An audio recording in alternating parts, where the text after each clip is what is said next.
Am I the idiot for publicly calling out the school nurse? My male 34 daughter has type 1 diabetes. Female 11, for the most part, she handles it like a champ, but she's a kid. Sometimes it sucks. I don't blame her when she's upset about it.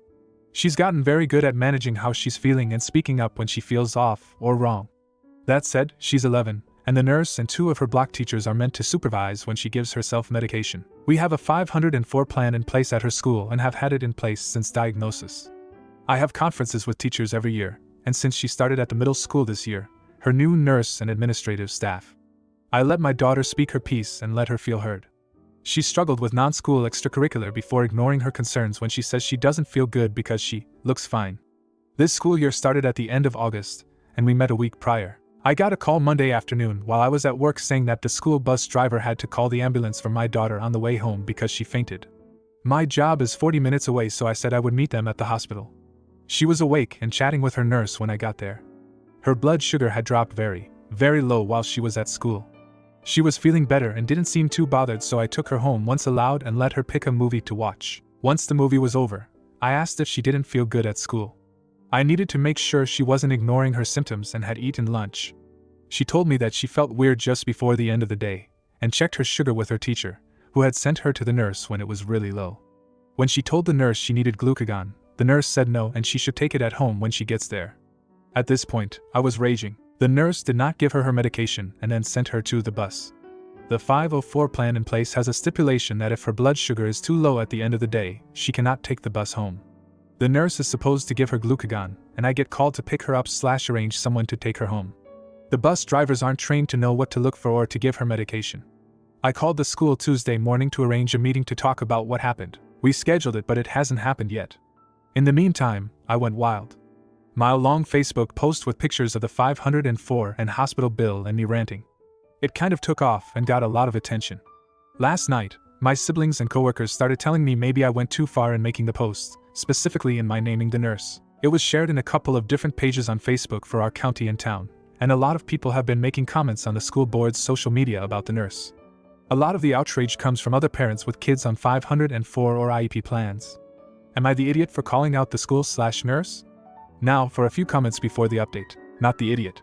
The nurse neglected a medical plan and your daughter got sick because of it. I'd do the same thing. If she can't care for the children and do her job, then she doesn't need to be a nurse. Comment 2. Not the idiot. The nurse was wildly irresponsible for sending a child with a low blood glucose level anywhere, never mind onto a bus. I would have reacted exactly the same way. She put your baby's life at risk, and that is the worst distress someone can cause a parent. That said, just double check with someone in the know to make sure that there are no potential legal ramifications to your post. Perhaps a disclaimed post out to say that you're speaking to the school and the result of that is pending just to cover yourself. Now for the update. In short, the nurse was fired. She was reported to all necessary persons by myself and the school. My daughter is fine. She is in a new school. We're reviewing her treatment and school plans with doctors. That day, my daughter's last block teacher had gone to the nurse to check in on her because she knew her sugar was too low to go on the bus. She didn't see my daughter there and asked the nurse, who told the teacher she dismissed her, to the bus. Internally, the teacher reported the nurse before I even knew what happened. My lawyer came to the meeting with me. The school was already in damage control mode and as apologetic as could be. They let me know the nurse was put on leave by the next morning. Their lawyer came with an offer to pay the medical bills. He talked about how they would be meeting with the teachers' union so they could properly move forward with the nurse's dismissal. My lawyer and I left, and he said they were doing everything they could to not have me sue them. I chose not to sue so long as they covered the hospital bills and damages. For those who asked about glucagon injection without her passing out, that day, her vision went black, she was dizzy, and she was stumbling once in the nurse's office. Other health things, she's getting a CGM and a phone. Regrettably, I was not above bribing her. We're revising her plan and talking to her new school about all of the changes. For those concerned about my using the nurse's name, my lawyer had no concerns since her name was in multiple places associated with the school and her place of employment was on her own social media sites. Since during the meeting it was confirmed what happened with my daughter, and what she told me was accurate, he didn't think she would have any grounds to stand on if she wanted to pursue action against me. For those who commented I was TA for sharing my daughter's info on Facebook, I have 50 friends who are majority family. I also always check with her when I post pictures and about what I share. That's the easiest place for multiple people to get quick and or big updates at once. Some of the older family members check Facebook more than their emails. You can be upset I shared this, but this system has worked for us. Family gets updates of what she's okay with them all knowing. I didn't think my Facebook could share my posts, but my privacy settings were open. That's since been fixed. Also, since if you asked, I am my daughter's only parent. Her mother gave up all rights and no longer lives nearby, which is why she is not in the list of emergency contacts. For obvious reasons, I'm still upset about it all, but my daughter is acting as if nothing ever happened. She's fitting into her new school well, and she's as happy as ever. Comment 1. I'm glad to hear this. Glad that the school did the right thing. If it were me, I'd get that teacher a gift card to Barnes & Noble, Starbucks, or Amazon. I'm actually a little sad you moved your daughter to a different school. She had a teacher who cared enough to go check on her in the nurse's office, and the school was proactive about making it right. Bad things happen, but the willingness to address it and fix it is what's really important. And a teacher who goes out of her way to check on her students is worth her weight in gold. Comment 2. You're the idiot. Are you kidding me? You not only publicly shamed the school nurse but also shared personal medical information about your daughter on Facebook? That is a gross violation of privacy and a clear overreaction to the situation. Yes, the nurse made a mistake by dismissing your daughter to the bus when her blood sugar was low. However, the appropriate response would have been to address the issue with the school and work towards a resolution, not to publicly shame and name the nurse. What purpose does that serve other than to create a toxic environment and potentially harm the nurse's reputation? Now, for the next story. Am I the idiot for hiding my daughter's autism from her? So pretty much, most of her life, our daughter, female 14, had various issues. She had a speech delay, didn't make eye contact, was extremely hyperactive, had trouble making friends, fidgeted a lot, was extremely strict with rules, and a whole bunch of other stuff. My wife and I suspected that she may be autistic, and we took her to a psychologist when she was 4. The psychologist diagnosed her with hyperactivity disorder, although we don't know if it coexists with her autism or if it was a misdiagnosis. From 8 to 11, we gave our daughter as much early intervention as possible. She'd seen behavioral and speech, she was able to speak, but had a speech impediment, therapists. I've given her various books about how to make and keep friends. At that point, she was a bookworm. We got her placed in a social class to help her build social skills. It wasn't until the end of her 4th grade year that she actually got diagnosed with autism. Her psychologist was excited to tell her, but my wife was against it. She wanted to wait until we felt our daughter was old enough to understand. We are aware of the stigma neurodivergent people experience, and she didn't want our daughter to go through that. I agreed to hide it from her until she reached adulthood. This next part is relevant. When our daughter got into grade 6, she was bullied due to her autistic traits. She was gaslit, taken advantage of, and had many false friends who backstabbed her. It made our daughter insecure about her poor social skills, and that was when she started to mask. It left her with such immense trauma that she still has triggers and is in therapy. Today, she came to us and asked, "What is autism?" We told her it is a different way of thinking. She was confused since she didn't know we meant it in a sense that autistic people have a different brain chemistry from neurotypicals. After we elaborated, she told us the reason why she asked. She found out that she is autistic. She apparently found some of her old medical records lying around and read them out of curiosity. She was upset and asked us how we could hide this from her. We explained that we wanted to tell her when she was older since we didn't want her to get hurt by other people. She angrily yelled that she did get hurt anyways.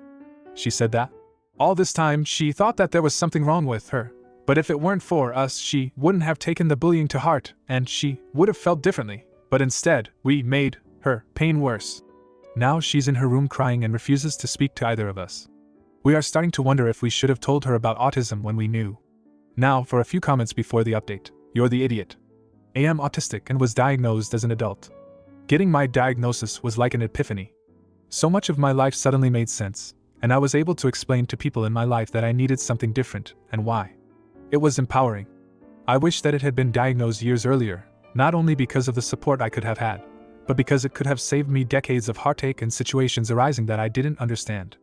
You denied her that understanding and ability to advocate for herself. Comment 2. You're the idiot. What exactly did you think not telling her would protect her from? That it would magically make the other kids not notice she was different?